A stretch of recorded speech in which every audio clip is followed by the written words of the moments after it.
Bonjour tout le monde. Voilà, normalement vous avez été invité à monter sur scène. Vous pouvez, n'hésitez pas à lever le pouce si vous êtes bien connecté, si vous m'entendez bien. Et je vous souhaite déjà la bienvenue dans ce webinaire pour Timulus. Alors, quand je disais lever la main, c'est envoyer un emoji. Donc, voilà, je vais faire rapidement le petit tour de la plateforme. Je vais déjà vous remercier de vous être connectés aujourd'hui. Donc, petit tour de la plateforme, n'hésitez pas à utiliser le chat pour participer, poser vos questions pendant les présentations et utiliser les emojis pour encourager nos orateurs. Voilà, je vois que tout doucement les connexions se font, mais on va avancer. Le programme de ce webinaire, donc ce sera une rapide présentation de Laurie du Hub créatif de Charleroi Métropole, donc qui nous présentera ce qu'est le Hub en quelques mots, mais surtout ce qu'est la boîte à outils, donc dont Timulus fait partie. Il s'agit donc d'une boîte à outils de solutions open source qui vous est proposée. On vous en dira un peu plus. Et ensuite, Mathieu Goumine, ingénieur de recherche expert en sciences des données au CITIC, vous présentera plus en détail Timulus avec une petite démonstration pour que vous ayez toutes les clés en main pour comprendre ce que c'est cet outil et éventuellement découvrir une façon de vous l'approprier dans vos activités professionnelles. Voilà, donc je vous souhaite une très bonne séance. N'hésitez pas encore une fois à poser vos questions et je ne manquerai pas de les relayer à nos deux orateurs. Voilà, donc Laurie, je te passe la parole. Merci.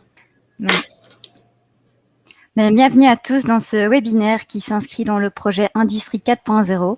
C'est un projet du Hub créatif Charleroi Métropole porté par le CETIC et soutenu financièrement par le FEDER.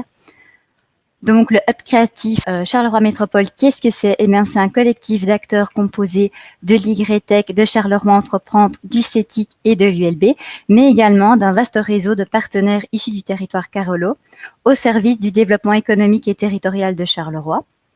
Le public cible du Hub créatif, c'est principalement des entreprises, que celles-ci soient en création, en développement ou en repositionnement, mais également les entrepreneurs et indépendants et tout porteur de projets et d'idées.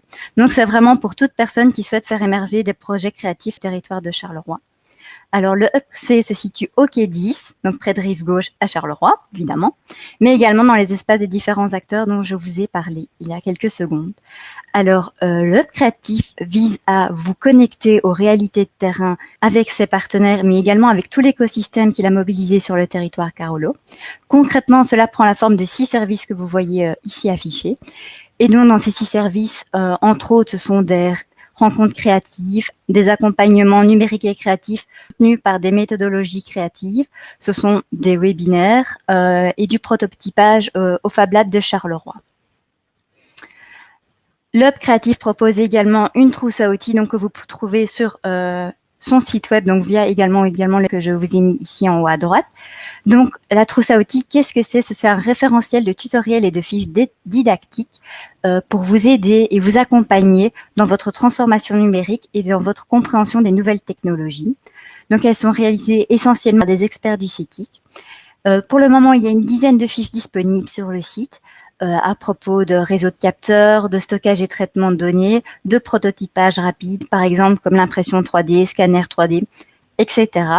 Vous en trouverez bien d'autres prochainement. Nous en publierons régulièrement et nous organisons des webinaires à ce sujet prochainement également. Voilà.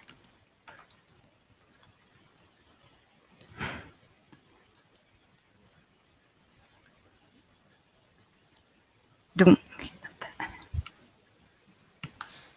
on ne t'entend pas, Biri. Forcément, ça devait arriver. Merci donc Laurie pour cette rapide présentation. J'espère que tout le monde aura un peu compris le contexte de du webinaire et de la suite. En effet, tu as fait le teasing, donc restez connectés, stay tuned comme on dit, parce qu'il y aura donc en effet d'autres webinaires par la suite. Voilà, donc je vais passer la parole à Mathieu qui va donc maintenant rentrer dans le vif du sujet avec Simulus. Oui. Bonne session. Merci. Bonjour à toutes et à tous. Je partage mon écran.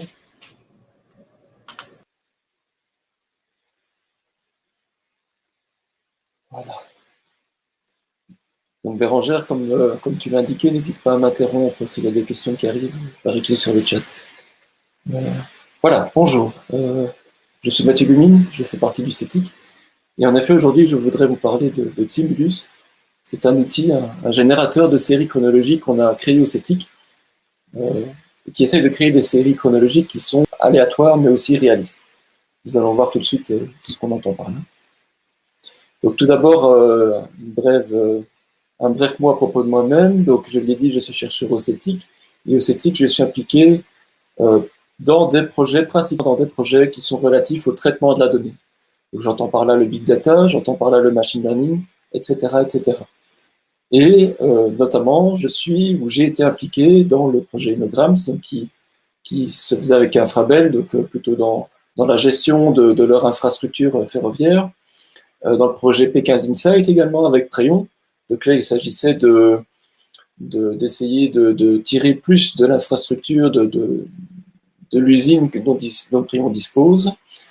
Dans le cadre des projets RTMTech et Wings, qui sont encore actifs, je collabore avec Safran Aerobooster, principalement pour améliorer le taux d'utilisation de leur banc de test pour leur moteur d'avion.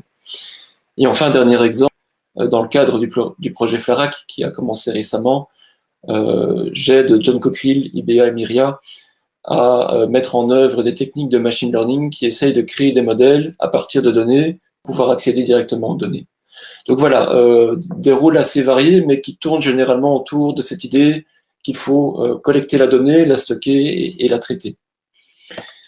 Et alors justement, Simulus est aussi issu d'un projet lié au traitement de la donnée. Donc il faut savoir que Simulus, donc c'est une bibliothèque logicielle, hein, donc c'est un ensemble de fonctions, de fonctionnalités qu'on propose en open source.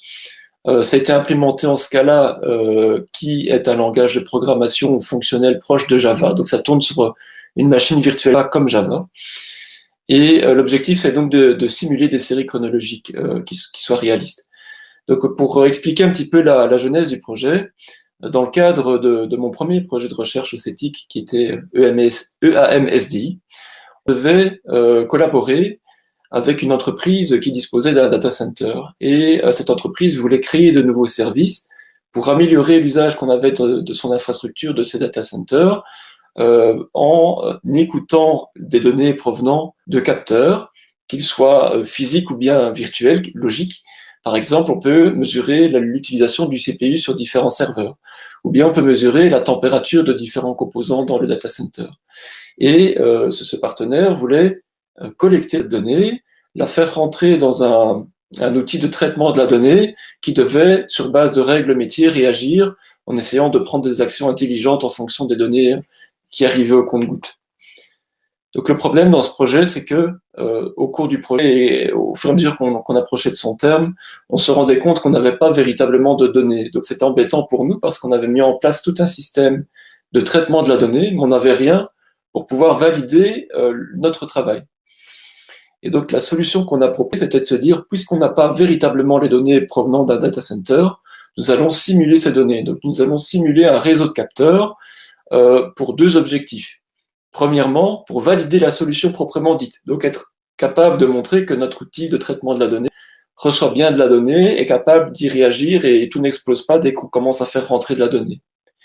Et ensuite, dans une moindre mesure, on voulait aussi que les données qu'on envoie dans ce système de traitement de la donnée soient suffisamment réalistes, soient suffisamment proches de la réalité pour qu'on puisse commencer à montrer qu'en implémentant des règles métiers qui ont du sens et en utilisant des données qui ont elles-mêmes du sens par rapport à ce contexte de data center, on avait un comportement qui semblait cohérent. Donc, en plus de montrer que la plateforme tournait, on voulait aussi montrer qu'on était capable d'avoir quelque chose qui produisait des résultats intéressants. Alors évidemment, quand on a eu cette idée, on a regardé un petit peu s'il n'existait pas déjà un système de génération de capteurs, de données de capteurs plus exactement le marché. Il en existe énormément. Vous avez des générateurs de données de tous les types.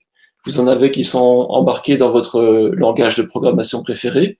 Vous avez des générateurs de noms de personnages pour des histoires de fantasy, par exemple. Donc, quelque chose de très spécialisé.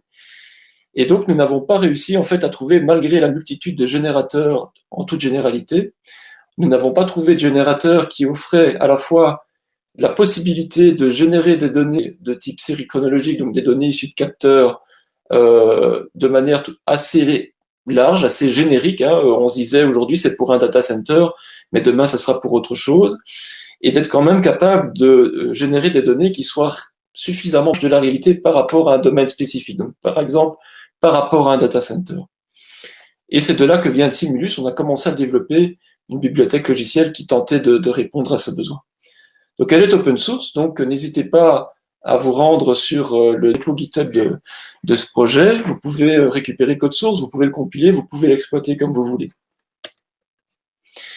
Alors on parle de série chronologique, j'ai aussi parlé de données qui viennent de capteurs, mais exactement qu'est-ce qu'on entend, en tout cas nous, par série chronologique? Notre définition est en fait très large. On entend par série chronologique une séquence, donc une succession de valeurs qu'on va ordonner selon le temps.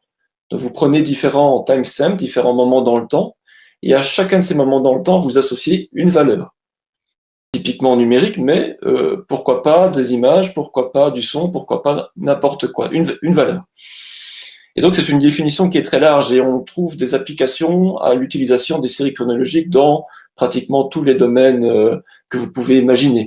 Par exemple, si vous travaillez dans la santé, vous pouvez considérer les différents paramètres physiologiques que vous mesurez sur un patient, donc son rythme cardiaque, sa tension artérielle, d'autres choses encore. Vous prenez ces paramètres de temps en temps, une fois par heure, une fois par jour. Eh bien, séquence de prise des paramètres physiologiques constitue une série chronologique. Dans le domaine financier, chaque action, chaque obligation a un prix qui change au cours du temps. Vous avez des plages de temps où la valeur change pratiquement de seconde en seconde. Eh bien, chaque valeur de prix, chaque valeur d'une action, d'une obligation, constitue également une série chronologique. Un troisième exemple, si vous travaillez plutôt dans la logistique, il y a également beaucoup de séries chronologiques que vous pouvez considérer avec intérêt. Par exemple, la localisation d'un camion parmi une flotte de camions. Et donc la position de ce camion, en fonction du temps, c'est aussi une série chronologique. Cette fois-ci plutôt avec des coordonnées, donc une paire de valeurs typiquement, mais néanmoins on la mesure à intervalles réguliers au cours du temps, et donc ça constitue une série chronologique.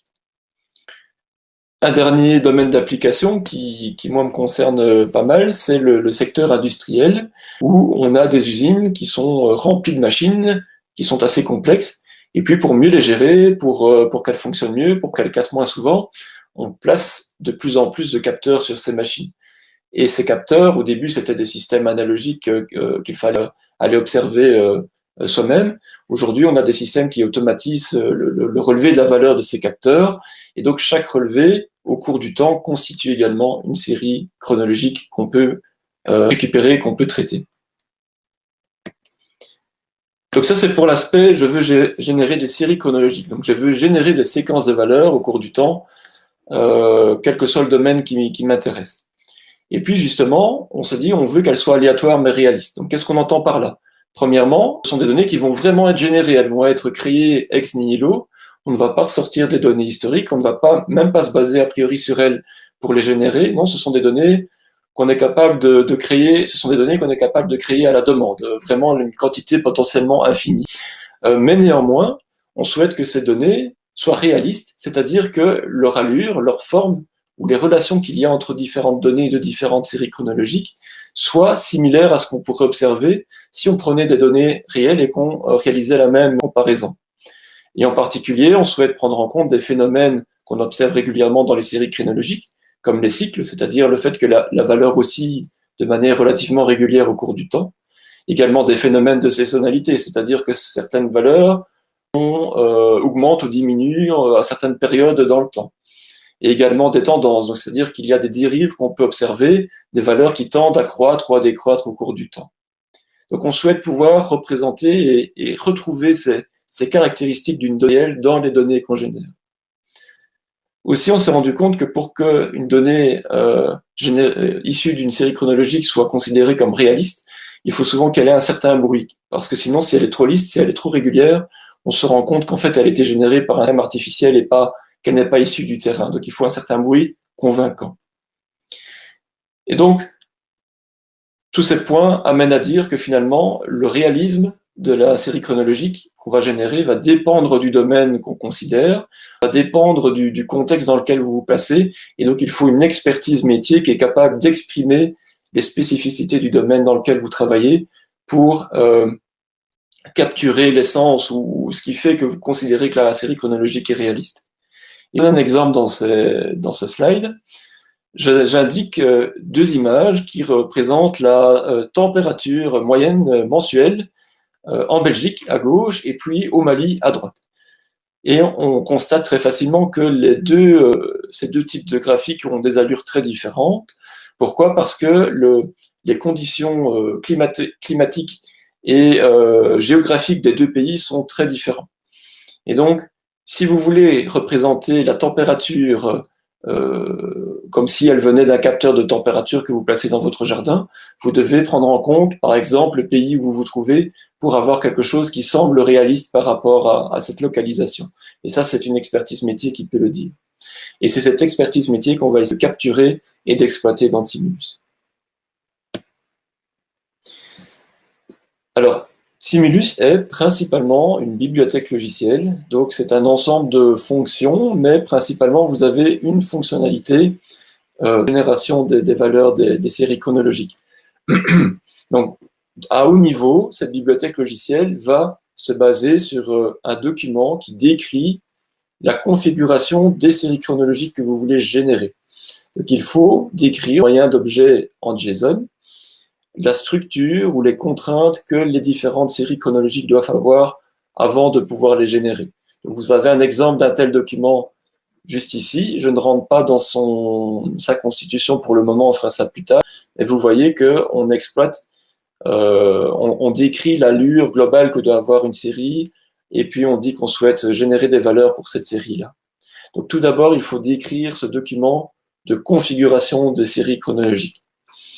Dans un second temps, une fois que ce document est préparé, on va le soumettre à la bibliothèque logicielle qui va l'interpréter et qui va préparer en conséquence une grande série potentiellement illimitée de triplets de valeurs. Et donc chaque triplet est constitué d'un timestamp, donc d'un moment dans le temps, du nom de la série qu'on est en train de considérer, parce qu'on peut générer plusieurs séries de manière croisée, donc une valeur de l'une et puis une valeur de l'autre, et puis enfin la valeur qu'on associe à cette série à ce moment donné. Et donc la bibliothèque est capable de fournir ce flux de données, ce flux de triplets en sortie. Vous pouvez en faire ce que vous voulez, par exemple stocker dans un fichier CSV, ça s'y prête assez bien. Et dans un troisième temps, vous récupérez donc ces données et vous les consommez, vous les exploitez de la manière que vous préférez, par exemple en les affichant dans Excel. Vous pouvez éventuellement brancher un système, un moteur de règles métier pour essayer de prendre des actions intelligentes. Vous pouvez brancher un moteur qui va entraîner un modèle de machine learning, par exemple. Ça, c'est hors du scope de Simulus proprement dit. En fait, à la génération et la consommation, l'usage qu'on a des données n'est pas lié à la bibliothèque. Donc, je l'ai dit, Simulus est principalement une bibliothèque logicielle, mais il y a quand même d'autres manières de l'exploiter. Donc, la manière la plus simple, la plus naturelle, j'ai envie de dire en tout cas, c'est de prendre la bibliothèque elle-même et de l'intégrer dans vos projets de développement. Donc, comme c'est basé sur un langage qui fonctionne sur la machine virtuelle Java, la bibliothèque se concrétise sous forme de fichier jar que vous pouvez télécharger. C'est disponible sur un site, ça s'appelle le Maven Central Repository. C'est un site internet où on place toutes les bibliothèques, au moins celles qui sont open source, dans l'univers Java. Et donc, si vous allez sur cette URL, vous pourrez constater qu'il est possible de récupérer ce fichier jar, de l'importer dans vos propres projets de développement en Java et d'exploiter les fonctionnalités que je viens d'exposer. Si vous ne voulez pas programmer ou pas en Java, en général, cette bibliothèque elle-même est un petit peu limitative, elle est trop spécifique à une technologie. mais on a vu une CLI, donc une application qu'on utilise dans un terminal, qui permet un usage, je dirais, moins programmatique de la bibliothèque. Donc en fait, cette CLI, cette application, embarque la bibliothèque, exploite cette bibliothèque, mais propose un exécutable, un jar exécutable qu'on peut exploiter pour transformer les configurations JSON dont je vous ai parlé en triplets, en série de triplets de valeurs dont je vous ai parlé également. Et je vais vous en faire la démonstration dans quelques minutes. Et enfin, dans certains cas, on souhaite même ne pas avoir ce genre de programme disponible sur son ordinateur, on souhaite juste exploiter la fonctionnalité. Et donc, au niveau du CETIC, on a créé TSAS, Stimulus as a Service. C'est un service web, une API REST, qui exploite également la bibliothèque logicielle qui constitue le cœur de Stimulus, mais qui va cacher son exécution derrière un service. Et donc, vous soumettez à cette API une configuration de série chronologique. Le service, quelque part sur un serveur, travaille et puis vous propose un ensemble de valeurs que vous pouvez récupérer sur votre ordinateur pour en faire ce que vous voulez. Et une deuxième grande caractéristique de ce service, c'est également que, au lieu de vous contenter de récupérer les valeurs sous la forme de triplets, il y a un moteur de template que vous pouvez configurer pour indiquer la manière dont la donnée doit être restructurée. Donc vous pouvez par exemple en faire un objet JSON ou un objet XML ou HTML, comme vous voulez. Alors, aussi bien la bibliothèque que la CLI que le service sont en fait des développements logiciels open source, et donc tout est disponible en ligne, tout est sur GitHub, vous pouvez l'utiliser comme vous le souhaitez. Alors, avant de parler de la CLI qui va être le cœur de ma présentation, je voudrais vous présenter une brève vidéo du service, donc Stimulus as a Service, qui est présenté ici à travers de Swagger. Donc Swagger est un outil qui permet d'indiquer, de documenter une API REST avec les différents endpoints qu'on peut utiliser et les différents paramètres qu'on peut lui soumettre. Et donc ce qu'on montre dans cette vidéo d'exemple, qui dure 2 minutes, c'est qu'on peut demander au service de récupérer la configuration qu'on a précédemment introduite. On peut donner une nouvelle configuration pour générer une nouvelle sorte de série chronologique, c'est ce qui est montré actuellement à l'écran. Et vous voyez qu'il y a une partie qui ressemble à ce que je vous ai présenté brièvement en termes de JSON, et il y a une partie plus complexe qui correspond au moteur de template. Et puis, ce qui est aussi montré dans cette vidéo, c'est qu'il est possible, c'est un peu plus tard, de faire référence à une configuration qui a été soumise précédemment et de dire au service, à partir de maintenant, génère-moi des valeurs. Donc c'est ce qui va être fait maintenant avec le dernier post. On va simplement appeler cette partie du service et vous voyez la réponse qui apparaît en dessous. Donc ceci, c'est du texte, hein, ce sont du JSON. Pourquoi? Parce que le moteur de template a été configuré pour générer du JSON et c'est actualisé régulièrement. Donc régulièrement, vous avez le service qui vient vous soumettre de nouveaux éléments, de nouvelles parties de la série chronologique que vous avez générée, en respectant les contraintes que vous avez décrites dans la configuration soumise au préalable au service. Voilà, je ne vais pas aller plus loin au niveau du service proprement dit, mais c'est une manière parfois plus simple d'exploiter la fonctionnalité plutôt que d'utiliser la bibliothèque ou la CLI. Donc à présent, je voudrais commencer la présentation, la démonstration proprement dite de la CLI, en prenant un cas qui consiste à dire qu'on souhaite travailler sur des données de météo, des données de température aérienne au niveau de Uccle en Belgique. Alors, vous avez 2 possibilités pour me suivre, soit vous réalisez les mêmes actions que moi et vous, éventuellement en altérant légèrement la configuration pour voir ce que ça change, ou alors vous vous contentez de suivre les explications et ma présentation, mon partage d'écran. Donc tout ce dont vous avez besoin pour commencer à travailler, si vous voulez me suivre en répliquant mes exemples, c'est d'une machine virtuelle Java que vous installez selon les spécificités de votre machine. Et puis vous pouvez vérifier que Java est bien installé en utilisant -- version qui devrait retourner un texte donnant le numéro de version de la machine virtuelle Java que vous utilisez. La seconde chose dont vous avez besoin, c'est la CLI, donc un programme exécutable qui se présente sous la forme d'un fichier Java. Ce fichier peut être récupéré sur le site de son projet sur GitHub. Donc vous voyez, c'est simplement un fichier jar ici. Donc moi, je l'ai déjà préparé, je l'ai déjà récupéré ce fichier et j'ai déjà téléchargé et installer une machine virtuelle Java. Alors, on va y aller progressivement parce que l'aspect réaliste, c'est souvent quelque chose qu'on améliore, qu'on affine avec le temps. On commence par une approche plutôt simple, plutôt naïve, et puis on tente de le raffiner pour que ça soit suffisamment réaliste en fonction de l'usage qu'on souhaite avoir des données. Donc on va commencer par un premier modèle en se disant comment est-ce que je pourrais simuler, générer des données de température à Uccle. Eh bien, je vais voir sur le site de l'URM. Sur le site de l'URM, on m'indique des températures moyennes qu'on peut observer à Uccle mois par mois. Vous voyez que évidemment les mois d'hiver sont plus froids, et puis plus on se rapproche de l'été, plus ça se réchauffe, et passé le cœur de l'été, eh bien on retourne sur des températures plus froides. Tout à fait normal, tout à fait prévisible. On va essayer d'utiliser cette information comme une connaissance métier pour générer un premier modèle de notre température et donc une première configuration pour Timulus. Ce qu'on va faire, c'est écrire. Alors vous sortez votre éditeur de texte préféré, ou bien vous récupérez sur Internet le fichier qui contient déjà la configuration que j'ai préparée, ce que j'ai fait moi-même, et je l'indique également ici. Et donc voici, on va s'intéresser un peu plus au contenu de cette configuration.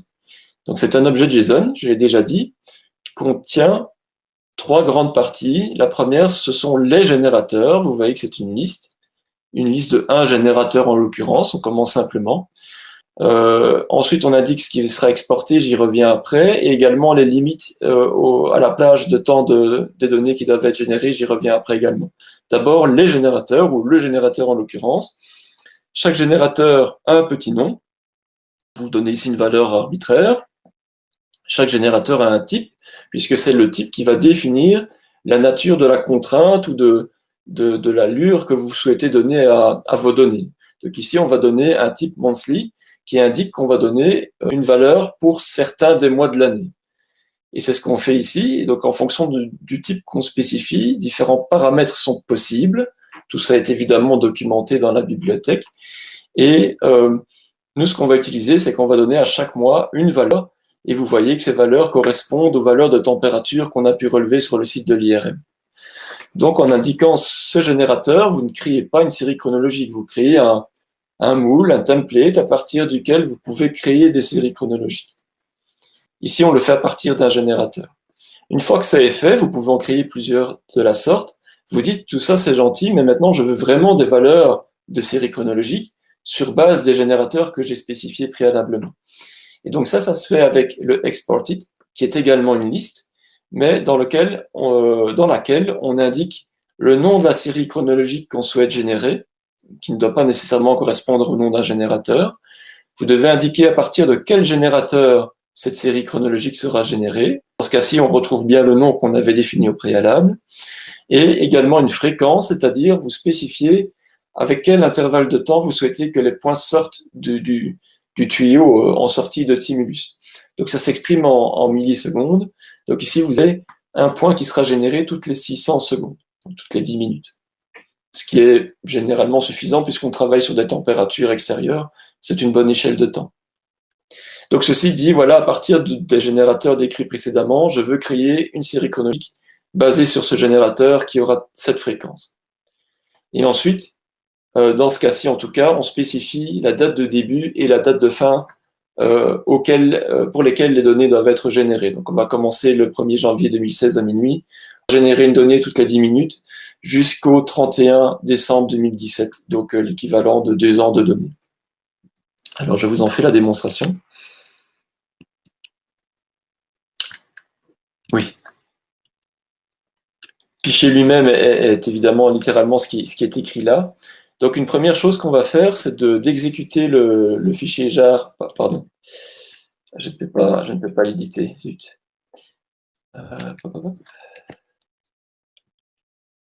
On va demander l'exécution de la CLI qu'on a téléchargée préalablement, en lui fournissant en paramètre le nom du fichier qui contient la description, la configuration qu'on a précisée, et puis on verra qu'on peut en faire ce qu'on en veut, par exemple là dans un fichier CSV. Donc je vais aller le retrouver.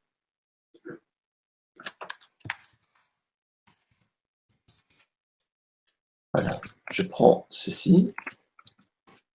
Je ne vais pas faire la redirection sur fichier dans un premier temps pour voir ce qui se passe. Voilà, vous voyez qu'une série de lignes apparaissent à l'écran, sont générées à partir de l'application. Chaque ligne est constituée, comme je l'avais prédit, du moment auquel on génère plus exactement la mesure. La seconde colonne contient le nom de la série chronologique qu'on considère. Ici, il n'y en a qu'une, donc sa valeur est toujours la même. Et ensuite, la valeur elle-même. Vous remarquerez qu'au niveau des temps, on a bien chaque fois 10 minutes entre chaque valeur générée. C'est ce qu'on avait demandé. Donc cette fois-ci, je vais le faire, mais en stockant le résultat dans un fichier.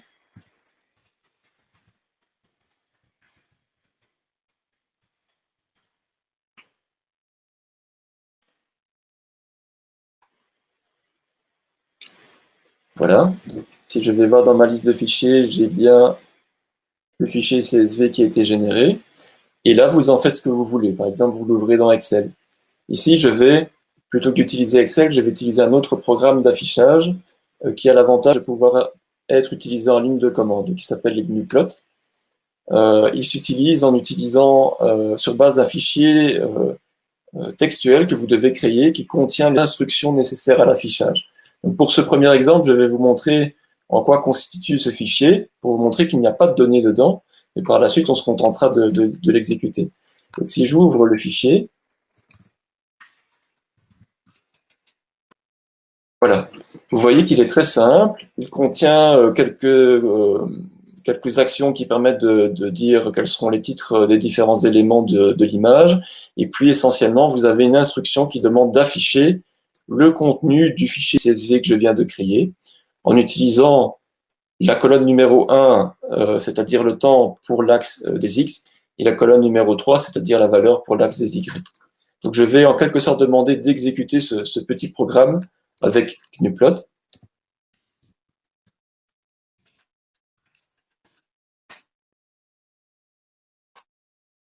Voilà. Et GnuPlot répond en affichant des données. Et ce qu'on observe, c'est qu'on a bien des données du 1er janvier 2016 à la toute fin 2017. Et on observe que l'allure des données semble correspondre aux valeurs qu'on avait spécifiées de mois en mois.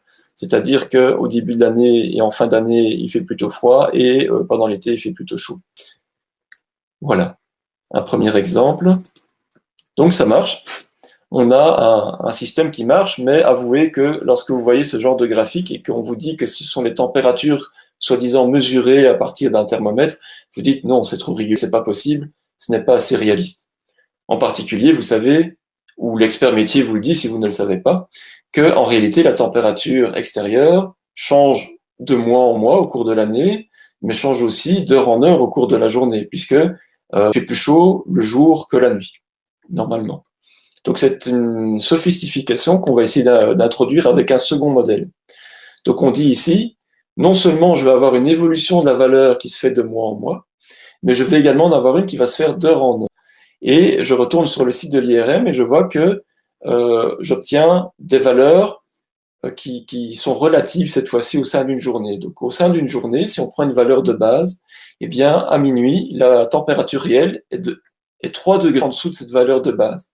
Et puis, à 2 heures du matin, il fait encore plus froid qu'à minuit. Il fait encore plus froid à 4 heures, jusqu'à moins 5 degrés. Et à partir de 4 heures du matin, on est toujours en dessous de la valeur de base, mais on voit que la valeur commence à réaugmenter. À partir de midi, elle dépasse la ligne de base pour la journée. Et puis, en fin de journée, vous avez à nouveau une décroissance, on retombe sur des valeurs qui sont plus basses que la valeur de base. Donc, on a maintenant deux informations, l'évolution au cours de l'année et puis l'évolution au sein d'une journée. On va utiliser les deux en même temps pour essayer de rendre la simulation plus réaliste. Alors, je vais vous l'afficher, si possible, de manière plus grande.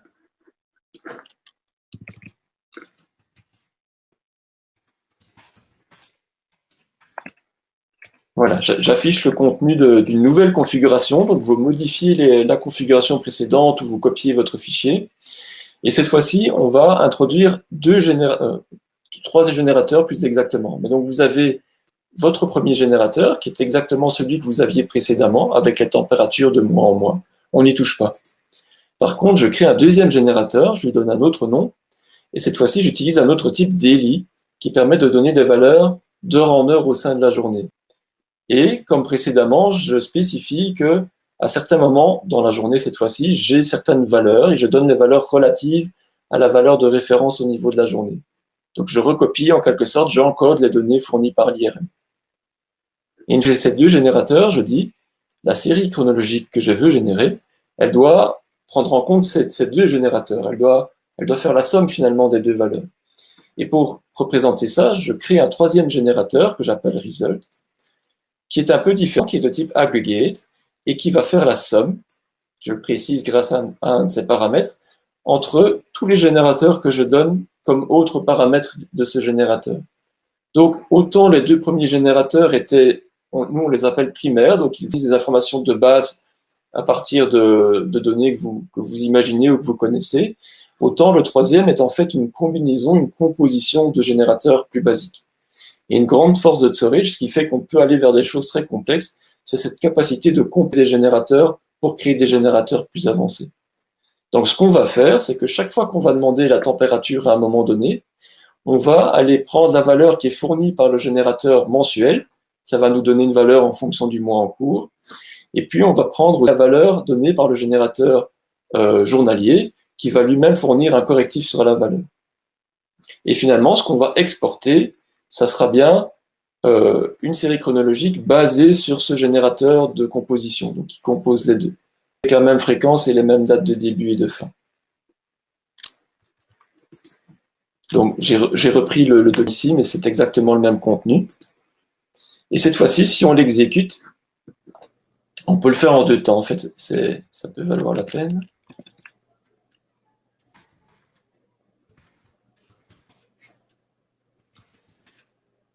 C'est un deuxième fichier. Je l'écris directement dans un fichier CSV.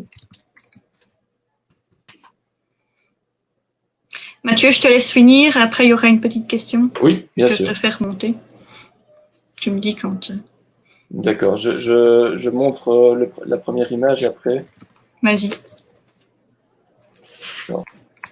Si on regarde une partie du jeu de données généré, donc on ne regarde que quelques jours parmi les 2 années qu'on a demandé de générer, on se rend compte qu'il y a bien une tendance très régulière d'un jour à l'autre. Ça, c'est parce qu'on a un cycle très, très précis au niveau de la journée.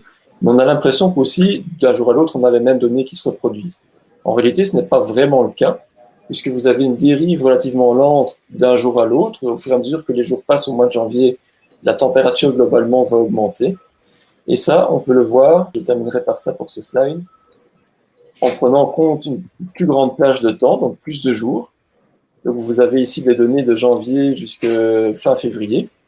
Et vous voyez les petites oscillations qui représentent au cycle journalier, mais aussi il y a une lame de fond, de jour en jour, on remarque qu'il y a une tendance à la hausse qui était générée par le générateur mensuel. Voilà, Bérangère, je t'écoute. Voilà, donc la question, c'était tout simplement de savoir s'il y avait un couplage de Timulus avec Python. Non, ça n'existe pas.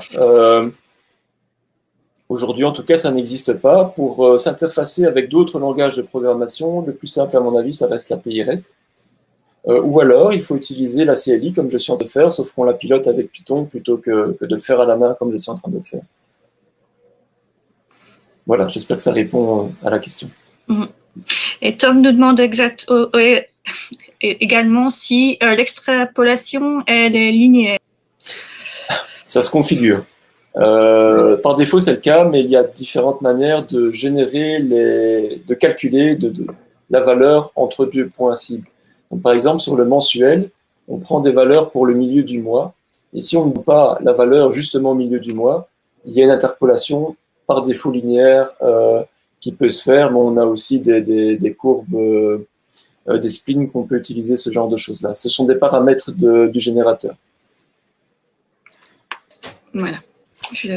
Oui. Je suppose que Tom a sa réponse. Ben voilà. Donc, j'invite tous les autres participants à encore poser des questions. Hein. Voilà. Donc, Tom valide qu'il a eu la réponse. Parfait. Ça, t'as le tour en direct. Merci. Voilà, je te laisse continuer. Merci, Bérangère. Oui, n'hésite pas à m'interrompre à nouveau.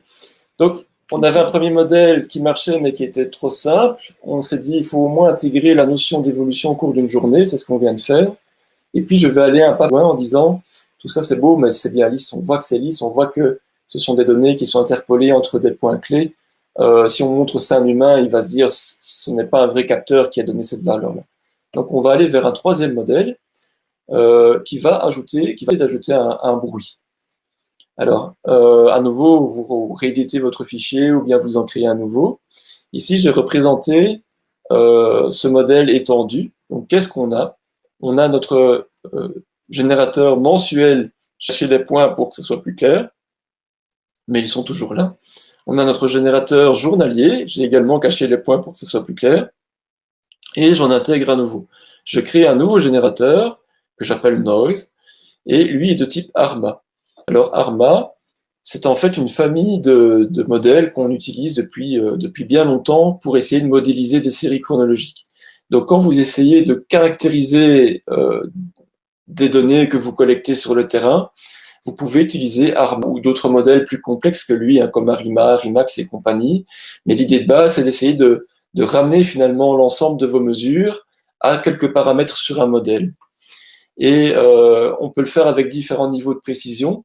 Et l'idée, c'est d'être capable justement de capturer l'essence de votre série chronologique pour, par exemple, faire des prédictions des valeurs futures. C'est pour ça que ARMA a été conçu. Dans Timulus, on l'utilise exactement de manière inverse. On se dit, je n'ai pas de données réelles, mais je vais donner les paramètres de modèle, et à partir de ces paramètres, on devrait être capable de restituer, de rejouer des séries chronologiques qui ont l'allure caractérisée par ces modèles-là. Donc dans cet exemple, j'utilise seulement certains des paramètres qu'on retrouve typiquement dans ARMA parce qu'ils suffisent.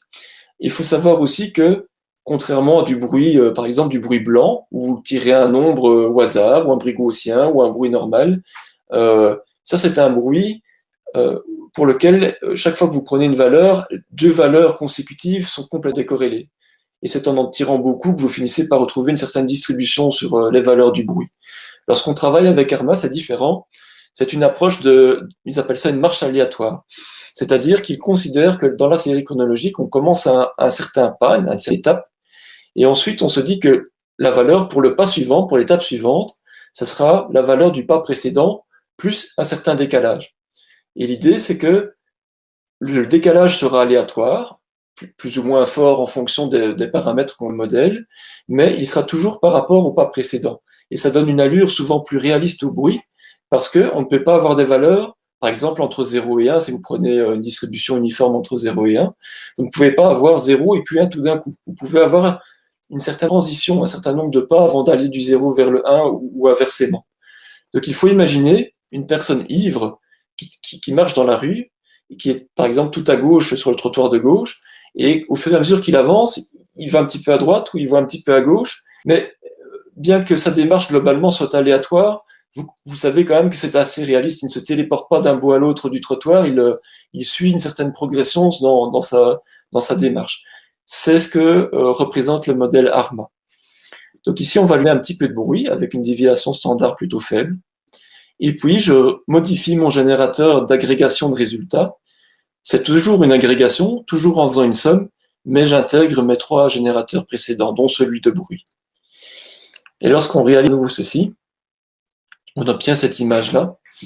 Donc, c'est-à-dire, cette fois-ci, vous avez toujours le cycle journalier qui est assez visible. Il y a toujours une tendance lente. Si on regardait des données plus longues, on pourrait voir des tendances plus lentes. Mais au sein des journées, on voit que de 10 minutes en 10 minutes, donc de mesure en mesure, il y a quand même des petites fluctuations. On dirait qu'il y a du bruit sur le capteur, ou bien on dirait que, je ne sais pas, il y a un petit courant d'air qui fait que la température baisse ou monte très ponctuellement. Et ça donne un niveau de réalisme à vos données que vous pouvez contrôler selon les paramètres de ARMA. Voilà. Donc, sur cette démonstration, on est parti de quelque chose de très simple, les valeurs moyennes mensuelles qui ont été relevées par l'expert. Puis on s'est dit, il faut rendre ça plus complexe pour que ça soit plus réaliste, et donc on va progressivement ajouter des générateurs. Maintenant, pour utiliser la bibliothèque, eh bien, il faut utiliser les bons générateurs, donc il y a évidemment une documentation exhaustive de tout ça. Et alors, il faut savoir comment et quand les combiner. Donc justement, pour aller un peu au-delà de cette démonstration, vous vous dites, c'est pas assez réaliste. Les jours, les données de jour en jour, ce n'est pas si proche que ça, et je voudrais pouvoir modifier certains paramètres, ou ajouter plus de bruit, ou ajouter un deuxième facteur, par exemple un facteur de couverture nuageuse. Vous dites, on va simuler le pourcentage de couverture nuageuse, et ce pourcentage va aussi influencer la température finale d'une certaine manière. Et donc pour aller plus loin, pour faire plus complexe, en fait on propose non pas 3 ou 4 générateurs comme je viens de vous le montrer, mais plus de 40. Ce sont des briques. Ce sont des briques soit de base, soit des briques qui sont composées, qui exploitent d'autres briques plus simples. Et on peut les combiner à l'infini. Par exemple, l'agrégateur de somme, vous pouvez le considérer comme une brique de base qui serait utilisée dans quelque chose de plus grand, dans un générateur d'ordre supérieur en quelque chose. Pour en savoir plus sur tous ces générateurs, il y a donc une documentation technique qui est proposée sur Read-the-Docs, qui est un grand classique sur les projets Python pour ce coup-ci, mais qui n'a rien de technologiquement spécifique à Python, où on vous décrit notamment l'ensemble des générateurs qu'on peut utiliser. Vous avez des générateurs primaires, ce sont ceux qui génèrent des données sans se baser sur d'autres générateurs. Par exemple, on retrouve le mensuel qu'on a utilisé dans notre petite démonstration. Donc pour ce générateur mensuel, on vous donne les paramètres qui sont attendus, son nom, son type, qui est une valeur bien précise, les différents points, et puis également toujours un petit exemple qui essaye de vous montrer la manière dont ça peut être utilisé. Un générateur composite cette fois-ci, celui d'agrégation qu'on a aussi utilisé. Vous voyez qu'on décrit ici les fonctions d'agrégation qu'on peut utiliser pour combiner les valeurs provenant d'autres générateurs, des générateurs sous-jacents. Et on donne également un exemple en disant, ben voilà, ici c'est une somme entre deux générateurs. Voilà, donc il y a toute une documentation pour ça. Dans tous les cas, la grande richesse de Timulus, c'est la capacité de combiner des générateurs. Par exemple, de faire une agrégation des données du jour et du mois. Et la combiner des générateurs, comme chaque générateur est décrit par un objet JSON, combiner des générateurs entre eux, ça revient à impliquer des objets JSON. Donc vous allez avoir un objet JSON pour votre agrégateur qui va avoir comme attribut des objets JSON qui représentent vos sous-générateurs, les générateurs sous-jacents. Et donc finalement, ajouter de la complexité dans vos modèles, ça revient à créer des objets JSON imbriqués de plus en plus complexes. Donc ça reste quelque chose qui, en termes de programmation, pour un informaticien, reste tout à fait raisonnable. Et on peut combiner et agencer et imbriquer les éléments de manière aussi complexe qu'on le souhaite. Une autre chose à savoir lorsqu'on souhaite aller plus loin et qu'on souhaite vraiment pousser le système, c'est que toutes les données sont générées de manière déterministe. Donc évidemment, il y a de l'aléatoire, notamment pour du réalisme, mais vous avez toujours des paramètres qui contrôlent cette bien. Si bien que, si vous demandez à la bibliothèque ou au CLI ou au service REST qui tourne derrière, de générer 2 fois de suite des données à partir de la même configuration, vous aurez toujours le même résultat. Et ça, c'est super chouette quand vous savez combiner les générateurs ensemble, parce que vous savez que les mêmes résultats vont toujours ressortir. Vous pouvez expérimenter itérativement, complexifier progressivement vos séries chronologiques. Vous savez que ça aura toujours le même comportement, tant qu'évidemment vos pattes restent exactement les mêmes. Ce que je n'ai pas montré ici, c'est que, évidemment, je génère principalement des valeurs numériques, des nombres flottants, mais on est aussi capable de gérer des booléens, donc des valeurs booléennes. Donc vous avez des générateurs qui vont, en fin de compte, dire oui ou non en fonction du temps. Et il y a toute une mécanique de comparaison qui en découle. Par exemple, vous pouvez avoir un générateur qui compare la valeur d'un générateur A avec un générateur B, et la valeur sera vraie ou fausse en fonction des valeurs de A et de B pour un moment donné. On peut faire des choses similaires pour les dates, en récupérant par exemple le numéro du jour ou le numéro du mois dans l'année à partir d'une certaine date, par exemple la date actuelle. Et puis on gère aussi les données valeurs manquantes, c'est-à-dire que lorsque vous demandez une valeur pour un certain moment, le générateur va vous répondre voilà la valeur, ou bien je n'ai pas de valeur à te donner. Et il est possible aussi de définir les moments où on souhaite laisser des trous, et sous quelles conditions, et dans quel cas limite, etc., pour essayer d'avoir parfois, par exemple, simuler des capteurs qui ne fonctionnent pas toujours, ou qui sont dans des modes de repos ou de maintenance, et donc ils ne fournissent pas de valeur à un moment donné.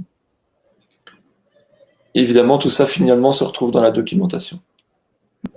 Une autre question, du coup, c'est de voir la pertinence quand on parle du coup de génération aléatoire dont on parlait au début de la présentation. Oui. Est-ce que cette génération est vraiment aléatoire? On peut poser la même question pour les générateurs de nombres aléatoires dans vos langages de programmation. En fin de compte, c'est toujours déterministe. Et en particulier, c'est un comportement qu'on souhaite souvent. Si on configure avec une graine, on parle souvent de seed, général aléatoire d'une certaine manière, on s'attend à ce que la séquence de valeurs soit globalement imprévisible, donc aléatoire. Mais en fait, si vous demandez une deuxième génération de cette séquence, vous aurez exactement les mêmes nombres qui vont ressortir. Donc on a exactement la même propriété avec nous. Avec le système de ARMA dont j'ai parlé, vous allez avoir des valeurs qui semblent aléatoires. Quand vous regardez ces petites variations-là, en fait, vous ne retrouvez jamais deux fois les mêmes variations et on dirait vraiment que ça a été fait au hasard. Mais en réalité, si vous demandez de régénérer le même graphe, vous aurez à nouveau le même résultat. Ce qui apporte une certaine capacité d'exploitation des résultats et de mise au point de ces résultats pour le développeur.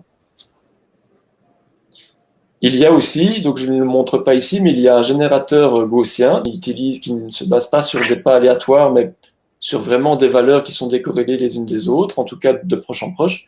Et c'est le même principe, vous avez une graine, si vous changez la graine, vous aurez une autre séquence de valeurs aléatoires, et si vous gardez cette graine sur une certaine valeur, vous aurez toujours la même séquence de valeurs aléatoires avec des guillemets qui va ressortir. Ok. Une autre remarque, c'est au niveau des données de coordonnées GPS. Oui. Voilà, parce qu'il semble exister dans un exemple de logistique, mais donc c'est Philippe de Hologie qui pose la question, qui demande si elles existent. Si elles existent, bien en fait, comment est-ce qu'on... Nous, on n'a pas encore eu de use case avec des coordonnées GPS. Ce n'est pas encore arrivé. Cependant, qu'est-ce que ça veut dire? Vous avez deux manières de l'envisager. Soit vous dites que ma valeur, c'est en fait un couple de valeurs, et ça, c'est possible d'étendre le système pour générer des types arbitraires. Et par exemple, au CETIC, on travaille sur de la génération, notamment d'images. Donc, à chaque moment, on génère une image à partir de générateurs spéciaux, évidemment, pas ceux de type numérique. Ça, c'est une première approche. Une deuxième approche, c'est de se dire que finalement, l'abscisse et l'ordonnée, donc les deux composants de la coordonnée, sont deux time series, sont deux séries chronologiques, donc pourraient a priori être générées indépendamment, sauf qu'évidemment, pour que ça soit réaliste, il faut qu'il y ait une certaine relation entre les deux. Vous ne vous téléportez pas d'un point à un autre en une fraction de seconde. Vous devez avoir une certaine cohérence, par exemple, par rapport à un contour, à une carte. Vous ne pouvez pas marcher sur l'eau, ce genre de choses-là. Et donc ça, ce sont des contraintes qu'il faut exprimer en indiquant des générateurs qui vont comparer les valeurs entre différents sous-générateurs et de dire je dois rester sur une corrélation ou un certain lien entre les différents composants des générateurs sous-jacents. Et ça peut se faire aussi. Donc on ne traite pas explicitement, les données GPS ne sont pas des citoyens de premier ordre, donc on ne les traite pas spécifiquement en tant que coordonnées, mais on a toute la mécanique qui permet d'exprimer les contraintes que doivent avoir ce type de coordonnées. Et ça, c'est possible. Même principe dans les images avec lesquelles on commence à jouer. Une image, ce n'est pas des pixels complètement aléatoires et complètement décorrélés. De seconde en seconde ou de minute en minute, vous avez des images différentes, mais les pixels qui constituent l'image doivent avoir des relations pour que l'image ait du sens. Et avoir du sens est défini par les contraintes qu'on impose sur les relations entre les time series. Un exemple, c'était celui qui passait très brièvement dans la vidéo sur l'usage du service. En fait, c'est pour simuler des séries chronologiques de vibrations sur des éoliennes. Et en fait, sur une éolienne, on a plusieurs capteurs et de vibrations, mais aussi d'autres choses, d'autres caractéristiques physiques. Et il a fallu décrire assez fortement les relations qui liaient ces différents capteurs entre eux, parce que sinon, quand on donnait à un expert du métier les données générées des différents capteurs d'une éolienne, il disait non, ça c'est du grand n'importe quoi. Il n'y a pas de cohérence entre mes différents capteurs. Donc il a fallu explicite cohérence. Très bien. Ok, merci. Continue. Voilà, si ça répond à la question, parfait. Je voudrais terminer en essayant de montrer deux exemples de la manière dont on peut pousser le système et de se dire finalement, C'est juste des données aléatoires, je peux le faire avec un random dans Excel, donc à quel moment est-ce que ça devient vraiment intéressant? Et donc, c'est sur cette combinaison de valeurs. Et donc, par exemple, ici, je vais partir sur deux systèmes, une transition et puis un système vœu dynamique, plus ou moins. Tout d'abord, la transition.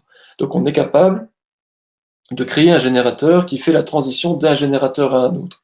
Et de dire, jusqu'à un certain temps, je vais baser la valeur de mon générateur sur la valeur d'un autre générateur A.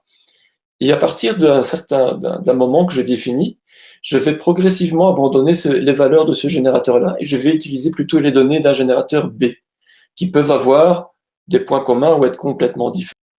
Et donc, ça permet, par exemple, de représenter l'effet, progressif ou pas, de l'allumage, de la mise en service ou de l'extinction d'un appareil. De se dire, quand j'allume le chauffage, je vais d'une température naturelle d'une pièce vers la température de consigne de mon chauffage, par exemple. Et donc, l'exemple qui est donné ici, c'est un petit système de générateur. Vous voyez qu'en fait, il y en a qu'un qui est défini dans la liste des générateurs. Il est de type transition, parce qu'il fait la transition entre deux sous-générateurs. Et donc, ce générateur attend deux paramètres, first et second, qui sont eux-mêmes des générateurs. Alors, jusqu'à présent, quand j'utilisais des sous-générateurs, par exemple, pour faire la somme de valeurs, je donnais les noms des générateurs. Mais plutôt que de définir les générateurs et puis utiliser leur nom comme une référence, on peut définir des générateurs en ligne, inline, c'est-à-dire qu'on donne une description textuelle de ce générateur plutôt qu'une référence qui serait un nom. Donc, ce que je fais ici, c'est que j'ai une transition entre un premier générateur qui est en fait très simple, c'est une constante, donc c'est un type de générateur particulier qui donne toujours la même valeur, 17,5 en l'occurrence. Et puis mon second générateur, il est un peu plus compliqué, il est de type Gaussian, donc c'est un générateur de valeurs aléatoires selon une distribution gaussienne. Je donne ses caractéristiques, sa graine et sa déviation standard. Ce que je dis aussi pour mon générateur de transition, c'est qu'il faut une date de transition. Donc avant cette date, je me baserai sur les données du premier générateur, et à partir de ce moment, je vais progressivement aller vers les données du deuxième générateur. Et par progressivement, j'entends qu'il faudra 600 secondes pour aller du premier au deuxième, et que la transition de l'un vers l'autre, je l'ai mis explicitement, sera linéaire. Donc au début, la valeur constante 17,5, et à partir d'une certaine date, je vais progressivement aller vers mon bruit gaussien. Je demande d'exporter ce générateur de transition pour voir à quoi ça ressemble. Je l'exécute, donc ce document est dans ce fichier-ci. Je l'exécute pour avoir mon fichier CSV correspondant et je l'affiche. Et finalement, j'obtiens ceci. Vous avez des données qui sont à 17,5 tout le temps avant mon échéance, mon point de transition. Et à partir du point de transition, vous voyez qu'il y a une transition qui se crée, c'est le cas de le dire, vers mon deuxième générateur qui, lui, est du bruit gaussien. Et puis, entre les deux, sur cette transition, au début, c'est très régulier parce que c'est surtout le premier générateur qui compte et il est constant. Et puis, au bout d'un moment, on commence à avoir du bruit qui arrive, qui prend le pas, et puis finalement, il n'y a plus que ce bruit qui est représenté. Donc, on est capable de représenter par une description, par une configuration d'Andlus, des transitions entre différents états d'un système, entre différents régimes sur des machines, entre différentes manières de gérer une situation. Et donc, par exemple, pour reprendre le cas de base qui nous a amené à Simulus, sur des data centers, de se dire, j'ai un mode, par exemple, il y a un mode surchauffe, et quand je suis en surchauffe, j'enclenche un appareil de refroidissement qui va amener à une baisse de la température, par exemple.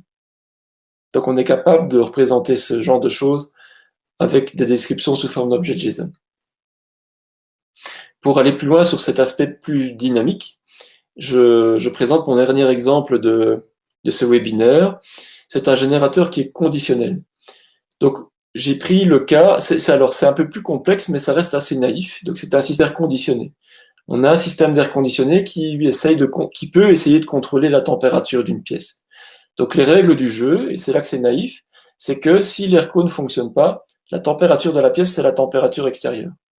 Si l'AirCo fonctionne et est programmé pour s'enclencher quand la température extérieure est supérieure à 22 degrés, alors ça refroidit, boum, instantanément la température de 3 degrés dans la pièce. Évidemment, un physicien ne sera pas d'accord avec cette représentation des systèmes d'air conditionné. L'exemple est simplifié pour rester accessible ici. Comment est-ce qu'on va faire ça? Ce qui est intéressant, c'est la démarche qui est derrière. Comment est-ce que je peux représenter ce genre de système?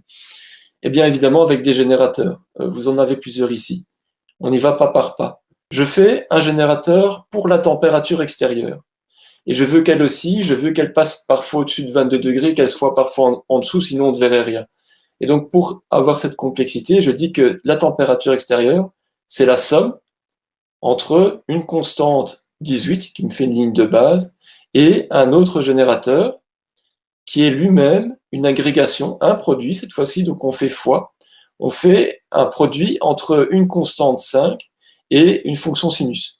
Donc, c'est-à-dire une fonction sinus finalement avec une amplitude de 5 plutôt qu'une amplitude de 1. Donc, la température extérieure, ça sera 18 plus une sinusoïdale d'amplitude 5. Ça, c'est ma température extérieure. Et évidemment, parfois, on aura des températures 18,5 qui vont dépasser les 22 degrés. Sinon, on ne verrait rien du tout dans notre exemple. Ça, c'est la température extérieure, c'est fini. Si ça ne vous convient pas, si vous dites que c'est pas réaliste, il faut modifier ce générateur. Je fais un deuxième générateur pour décrire la condition de déclenchement du système d'air conditionné. Donc, je vais avoir un générateur booléen, cette fois-ci, qui va dire, je vais regarder les valeurs produites par deux générateurs et je vais regarder quand la valeur du premier générateur, A, est plus grande que la valeur du second générateur. Donc, c'est le type greater than. Ce générateur attend A, un premier générateur, je donne la température extérieure. Et il attend un deuxième générateur B, je lui donne un générateur que je définis en ligne, et c'est leur constante à 22. Donc ce générateur va me donner la valeur vraie lorsque la température extérieure sera plus grande que 22. Mais si ça ne vous convient pas, si vous voulez quelque chose de plus variable, on aurait pu remplacer ceci par un générateur aussi complexe que vous voulez. Ça va me dire comment ERCO fonctionne ou pas. Et puis, quand il fonctionne, il faut quand même que je décrive aussi l'effet qu'il a sur le système. Donc, quelle est la valeur en termes de température qu'a mon ERCO sur le système? C'est un nouveau générateur, température de ERCO, qui est conditionnel. C'est le point clé de la démonstration. Qu'est-ce que ça veut dire, conditionnel? Ça veut dire qu'il va utiliser un générateur booléen comme condition. Donc ça fait référence à ma condition que j'ai définie ici. Et il va dire, lorsque ce générateur va me sortir une valeur qui est vraie, c'est un succès, et dans ce cas-là, ma valeur, ça sera la valeur d'un autre générateur. Dans ce cas-ci, le générateur constant qui vaut moins 3. Et si ma condition s'avère avoir une valeur fausse par moment, pour ce moment-là, on est dans un failure, on utilisera un autre générateur qui est aussi simple, c'est aussi une constante qui vaut 0. Donc ce générateur conditionnel utilise un générateur pour savoir quand il est vrai et quand il est faux, et deux générateurs pour savoir comment il doit se comporter quand on est dans le vrai et quand on est dans le faux. Et donc en l'occurrence, on dit que la température associée à l'ERCO, c'est moins 3 quand c'est vrai, quand la condition est vraie, et c'est 0 quand c'est faux. Ça permet de faire ce shift quand on enclenche l'air conditionné. Et finalement, ce qui m'intéresse vraiment, c'est la température dans la pièce. Et donc je crée un dernier générateur qui essaye de synthétiser tout ça. Je dis, je vais faire la somme. J'agrège en faisant la somme entre plusieurs générateurs, entre la température extérieure qui me fournit ma ligne de base pour la température intérieure, et je l'additionne avec la température fournie, avec des guillemets, parce qu'on parle de température négative, pour l'ERCO. Et donc quand l'ERCO sera arrêté, sa valeur sera 0, donc on fera plus 0, on aura la même température que l'extérieur, et quand l'ERCO sera en fonction, il utilisera comme valeur de générateur les valeurs fournies par ce sous-générateur, donc moins 3, la température baissera de 3 degrés. Je demande d'exporter la valeur de cette température dans la pièce sur une certaine plage de temps. Et le résultat, c'est 2 fois Batman. Pourquoi? Donc c'est la température intérieure. Hein. On commence la journée, la température est à 18 degrés. La température, je l'ai programmée comme ça, elle est basée sur la température extérieure, elle oscille autour de 18 en faisant plus 5, moins 5, selon une sinusoïdale. Et donc, elle va monter jusque 23, et puis elle va redescendre en dessous de 22, et jusque 13, et puis finir par remonter, et ainsi de suite. Et tous les jours comme ça, parce que notre scénario est un petit naïf. Tant que la température extérieure est inférieure à 22, la température de la pièce, on voit qu'elle colle parfaitement à la température extérieure.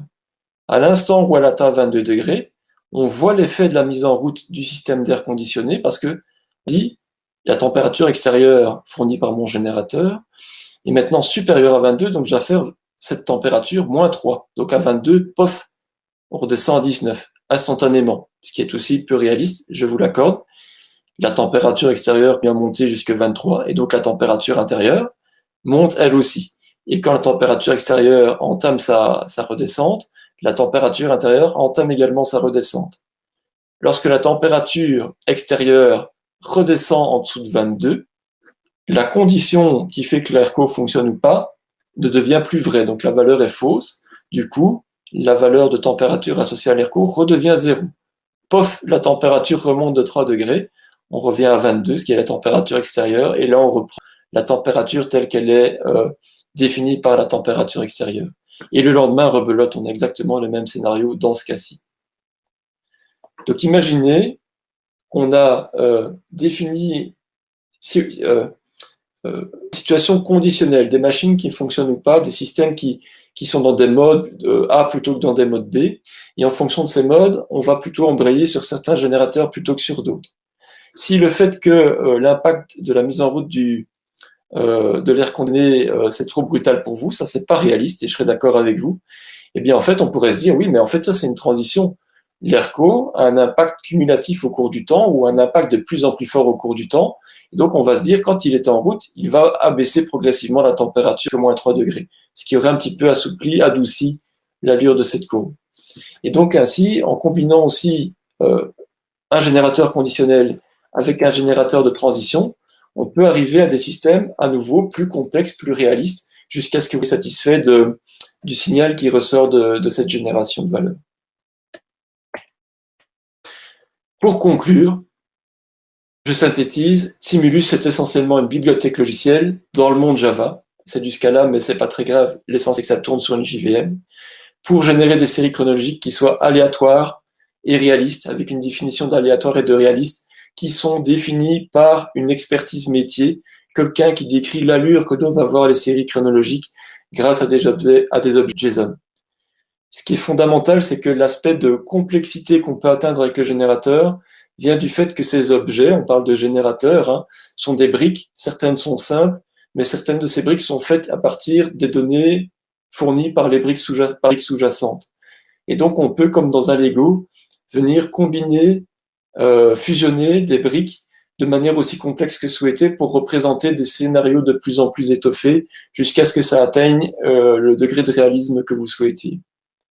Simulus s'utilise fondamentalement comme une bibliothèque, donc un fichier .jar pour vos projets de développement Java, mais on peut aussi utiliser une CLI pour ne pas dépendre, en tout cas dépendre moins fortement de cet environnement Java et avoir un programme exécutable qui génère des lignes qui sont du CSV. Finalement, il est trivial, vous l'avez vu, de stocker ça dans un fichier CSV. Et puis une troisième forme d'utilisation, c'est de l'utiliser comme un service. Vous avez un petit serveur qui reçoit vos demandes, vos configurations de séries chronologiques et qui vous répond en alimentant un tuyau de réponse à partir des données correspondant aux séries chronologiques telles qu'elles sont décrites dans votre configuration. Le tout, je l'ai déjà dit, c'est gratuit, c'est open source, ce sont des licences à page dans tous les cas, et tout ça est accessible sur GitHub.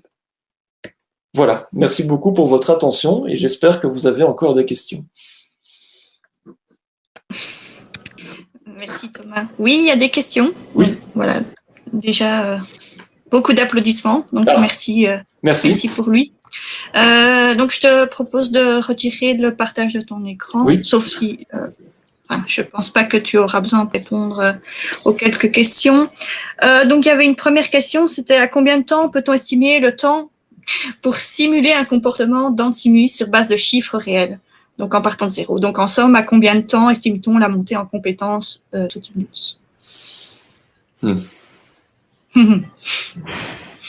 Lors de mes premiers essais, sachant qu'en même temps je développais la bibliothèque, de l'ordre d'une ou de quelques semaines pour les premières tentatives.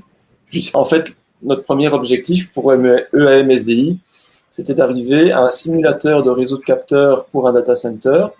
Et l'enjeu, c'était qu'en fait, en fonction des valeurs générées par le capteur, on avait un système intelligent avec des règles qui prenait des actions qui modifiaient le comportement du réseau de capteurs. Donc on avait une boucle de rétroaction qui tenait compte des actions du système qui analysait les données générées.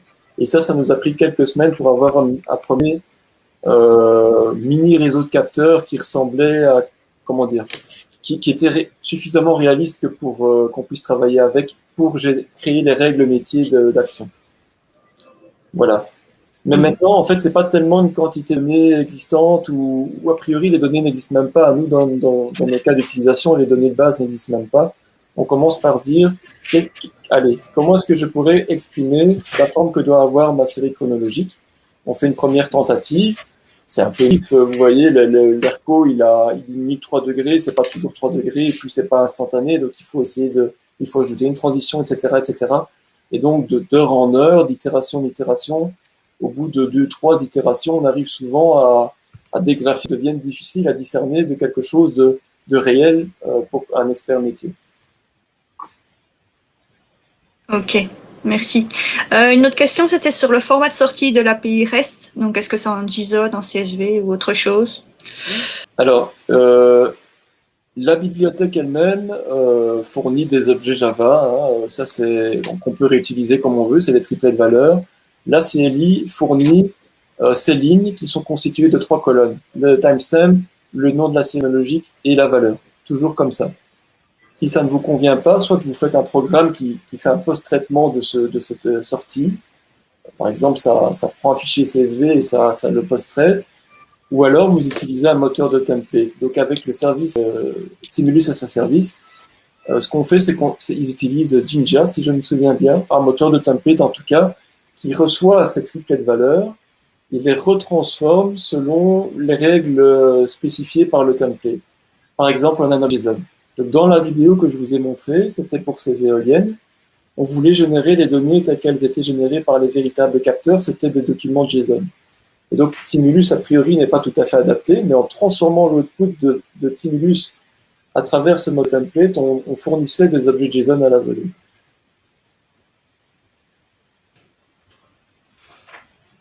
Ok, super, merci. Voilà, donc je pense qu'on arrive au bout des questions. N'hésitez pas s'il y en a une dernière, juste avant qu'on me coupe. Mathieu est toujours là, il n'est pas encore parti. Voilà, donc Laurie, tu peux peut-être passer. Donc c'est Laurie qui gère les slides, hein, donc je la laisse passer au slide suivant. Tout simplement, voilà, vous remercier pour votre participation. Donc comme vous voyez, on a mis les contacts. Donc si vous voulez en savoir plus sur Timulus ou sur d'autres éléments d'analyse de données, donc Mathieu reste à votre disposition. Si vous voulez avoir plus d'infos sur le hub de Charleroi Métropole, Laurie est également à votre disposition. Donc, pour plus d'infos sur le CITIC en général, vous pouvez nous contacter via l'adresse info@be ou voilà, pointer une expertise plus précise sur le site. Nous sommes tous référencés de façon complète. Attendez, parce que je vois que voilà. Donc, moi, je vais simplement vous indiquer que vous recevrez un petit mail assez rapidement, donc avec le lien pour retrouver la trousse à outils et plus précisément la fiche Timulus, dans laquelle, en fait, il y aura la plupart des liens qui vous ont été présentés aujourd'hui et avec un descriptif assez complet de la marche à suivre pour utiliser l'outil avec un exemple concret. Voilà. Donc, comme on vous le disait tantôt, restez connectés sur nos réseaux. On n'hésitera pas à vous faire part de la prochaine édition de ces webinaires sur la trousse à outils du Hub Créatif. À bientôt. Au revoir. Merci, à bientôt et merci à vous.